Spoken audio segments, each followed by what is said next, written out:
Hello, everyone, and welcome to the CyberWire's Research Saturday. I'm Dave Bittner, and this is our weekly conversation with researchers and analysts tracking down threats and vulnerabilities, solving some of the hard problems of protecting ourselves in a rapidly evolving cyberspace. Thanks for joining us. Thanks for listening to the CyberWire's Research Saturday podcast. Today, I want to reach out to those members of our audience who are students or serve in the military. Did you know that the CyberWire has special CyberWire Pro subscription offers just for you? Well, you do now.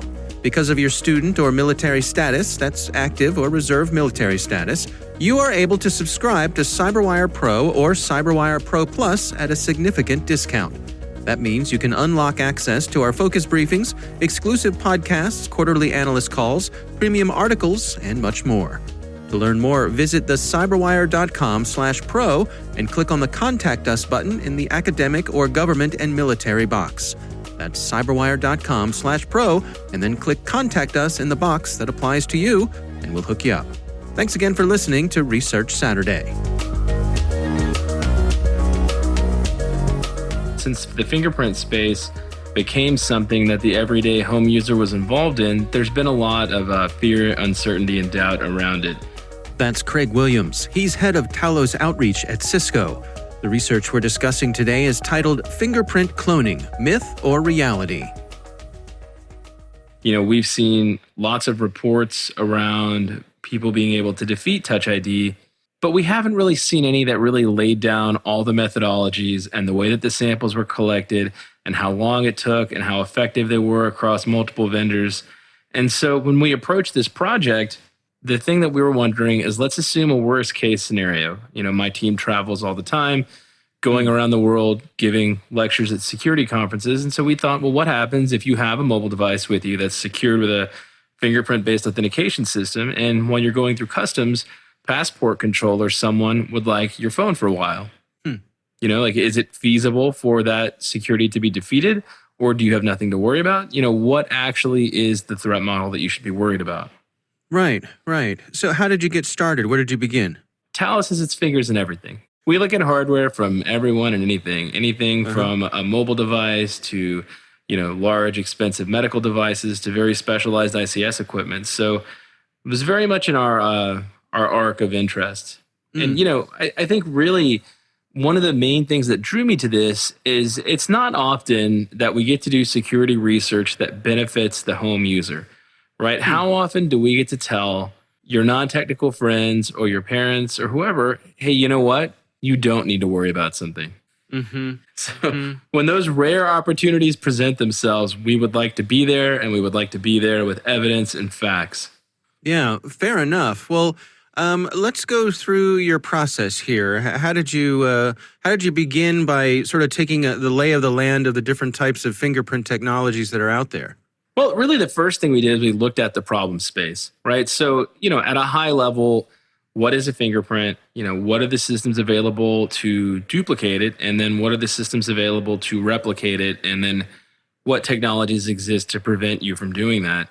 When you look at it, we're actually to a point from a technological standpoint where 3D printing is right on the cusp of making fingerprint-based authentication questionable. Right. And what I mean by that specifically is if you look at a fingerprint, you know, just at a physical level, you know, most fingerprint ridges are a couple hundred microns across. For the budget for this project, we didn't want it to be something outrageous, right? And we obviously could have funded it heavily and had amazing results. But we said, you know, what is the average, let's call it motivated, but perhaps not nation state actors budget going to be? And so we thought a few $1,000s was in the ballpark. And so we looked at spending about $2,000 for the entire project. And so when you look at the printers available to the home user in that space that are the highest resolution possible and really produce the results we want, you end up looking at the 3D printers that basically use IR to cure a medium, and you've got to have a wash station for it, and it prints in layers. You know, not incredibly dissimilar from like the filament-based ones I'm sure most people are aware of, but really just a twist on the technology over to using, light to effectively cure the material. And that's where you get the precision that you need to be able to reproduce something as like a fingerprint. The resolution is actually quite a bit higher. Now, I want to be sure that we pair that with the other reality of this, right? For those of you involved in 3D printing, we all know that what we want to print and what comes out is not always what we would have liked to have come out. You know? And what I mean by that is often you get like a little imperfection. And, if I'm building a plastic toy for the children or, a container, doesn't matter so much. If I'm building, a piece of PPE for a hospital employee to protect their face, like a face shield, doesn't matter if it has a little bump on the side. But if I'm making a mold for a fingerprint, it matters. And so this is really where a lot of the effort came in. The cost from just a cost of goods perspective was low, relatively speaking. But from a time investment standpoint and from an expertise standpoint, it was very high. It took weeks and multiple attempts to get good molds to use for this. I think at one point, Paul mentioned dozens of attempts. You'll notice if you look at the blog post on talosintelligence.com, we actually have a picture of the bin of rejects, and it's a reasonable size. yeah, absolutely. Well, let's go through the various types of technology that the device manufacturers are using to enable this functionality. Well, what's out there? Well, so at a really high level, we have the basic fingerprint scanning technology, right? You just put your finger on a sensor and it magically works. Now, under the covers, there's a lot of different ways that the devices do that. And we, iterate through those in the post and discuss how they work. And what I think is really interesting about this is the false sense of security some people had, right? Now, there's a couple of different kinds of light sensors that people can use and ultrasonic sensors just to read the ridges. But one of the requirements that a lot of scanners had was a capacitance sensor, right? To try and detect that real meaty person behind it that was conductive, right? And so through our trial and error, we had to try lots of different materials to make the fake print, right? So we 3D printed a mold and then used that mold to create a print. And that's the process that was incredibly error prone and took a significant amount of trial and error to find the right type of substance to use. And that's where you will notice we had good luck with, I believe it was fabric glue for the mold and plasticine for the actual print itself. Yeah, it's a fascinating process. And so I suppose when you're printing a negative of the actual fingerprint so that when the mold comes out, that represents the real fingerprint. Right. And so in the case of the capacitance sensor, what we ended up being able to do was basically, it's Mission Impossible style, simply put it over our actual finger and then use that to register a read on the device. Oh, interesting. So you still have that meaty goodness of the actual fleshy human that gives the reader what it's looking for. Right. And if you read a lot of papers on biometric security, a lot of people thought that would have been something that was much more difficult to defeat. And so I think that's why it's so valuable to do this type of research. Not that we think vendors are trying to mislead people, but because they didn't think of testing it like that. It's just like software development, right? You have your software, you have your QA test cases, your test cases pass. You think you've caught all the corner cases, but then along comes somebody else with a new idea, and all of a sudden they can find issues that perhaps you missed. And this is very much the same thing. What about the actual collection of the fingerprints themselves? What was involved there? Well, so that's actually a really fun one. We had a couple different methods of collection, right? The very first one we wanted to talk about was direct collection. And without picking on any specific vendor, I think lots of people are aware that when, certain mobile devices are prototyped, the employees test them. And they may run around town with them and perhaps even engage in recreational activities with these mobile devices that may be secured with a biometric-based authentication. And so, for a direct collection case, we wanted to think, well, what happens if someone is, let's say, completely pliable? You can view it as them being willing to help you or them being unconscious and you just grab their finger. So direct collection of the print and then try to use that. So that was method one. The second one was really what we envisioned happening, during the scenario I mentioned at the beginning of if you're going through customs, right? And so customs in a lot of countries will take a fingerprint scan. I think they use that now for global entry in the US. And so we thought, well, if you take it using that method, what's possible to build from a reproduction standpoint using what that's recording? And so that was really our second method. And the third approach was just via a third-party object, right? Find a thing that somebody left behind.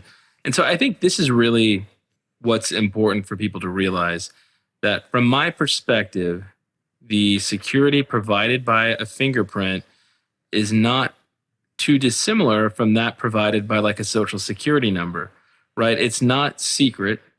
It might be unique-ish, right? But it is not really something that you should rely on for 100% security. Instead, I think you can view it as providing good enough security. Mm-hmm. Yeah, I mean, my take when Apple came out with Touch ID, I think we saw a lot of people adopting using it because it was so easy to use and fast and relatively frictionless. And in my mind, that was the transition. What we captured there were a lot of people who weren't using any password at all on their phone because it was a pain to put the password, the number in. Now all of a sudden, all these people are using something, even if it's not perfect. Well, and that's why I want to make sure that when we discuss this, the way that we frame it is something that everyone walks away with. What we've proven here is that biometric authentication is not perfect, right? It's not a magic bullet. You're not secure from super hackers or, amazing criminals. But very much like a front door lock or a home security system, it meets the threat model for most users, right? If you're comfortable with an off-the-shelf door lock at Home Depot and you have your computers in your house, you're fine. Yeah. Alternatively, if you have, let's say things on your phone, intellectual property that you keep locked in a vault, number one, you shouldn't be using biometric security. Number two, you should perhaps go into your settings menu right now and switch over to password-based authentication and turn on multi-factor authentication.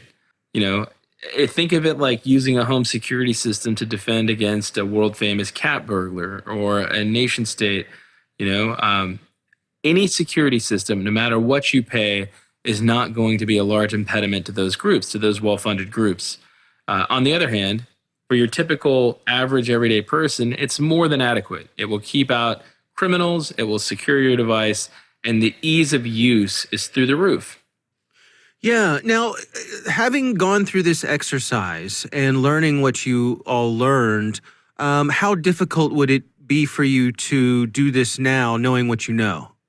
So the actual process, we understand, we know how to do it, but the trial and error involved in getting usable prints molded and reproduced would still be there.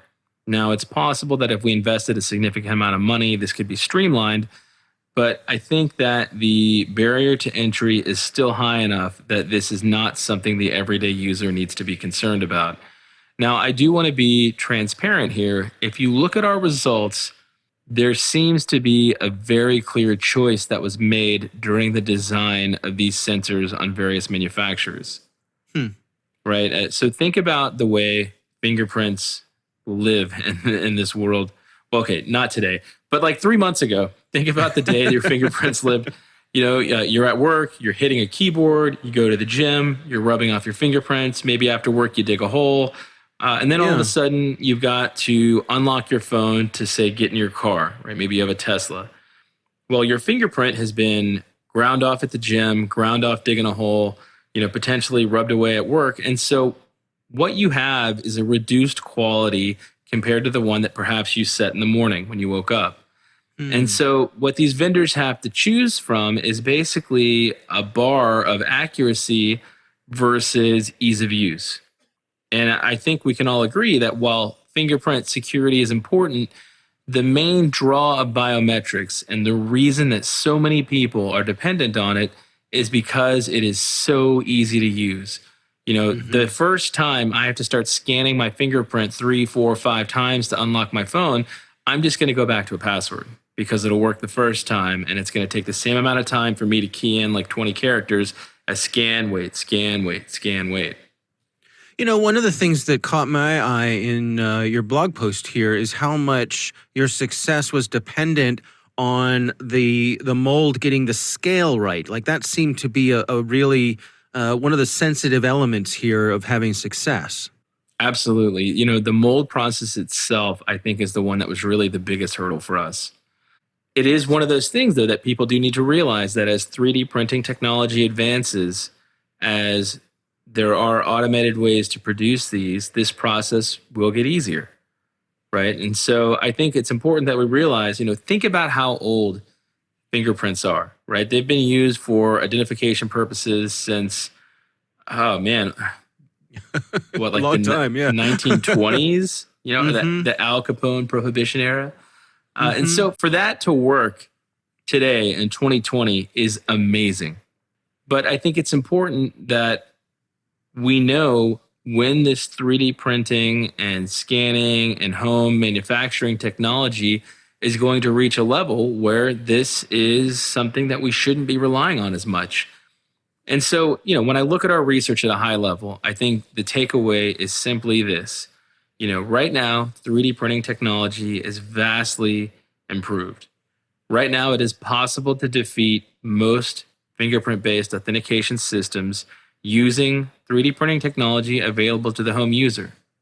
It's important to note, however, that it is not easy. It is not something a typical teenager could go grind out in their garage in one afternoon. It will require trial and error, it will require a financial investment, and it will require effort to go do that. And then it will require effort to obtain a fingerprint that's been enrolled on the device. So it's not easy. For most users, fingerprint-based authentication is still perfectly viable from a security standpoint. However, if you have valuable intellectual property on your device that a motivated criminal may want to obtain, you should not be using fingerprint-based authentication at this point. You should be looking at using, passwords in accordance to best practices with multi-factor authentication. That's Craig Williams from Cisco Talos. The research we discussed today was titled Fingerprint Cloning, Myth or Reality. We'll have a link in the show notes. The CyberWire Research Saturday is proudly produced in Maryland out of the startup studios of Data Tribe, where they're co-building the next generation of cybersecurity teams and technologies. Our amazing CyberWire team working from home is Elliot Peltzman, Haru Prakash, Stefan Vaziri, Kelsey Bond, Tim Nodar, Joe Kerrigan, Carol Terrio, Ben Yellen, Nick Valecki, Gina Johnson, Bennett Moe, Chris Russell, John Petrick, Jennifer Iben, Rick Howard, Peter Kilpie, and I'm Dave Bittner. Thanks for listening.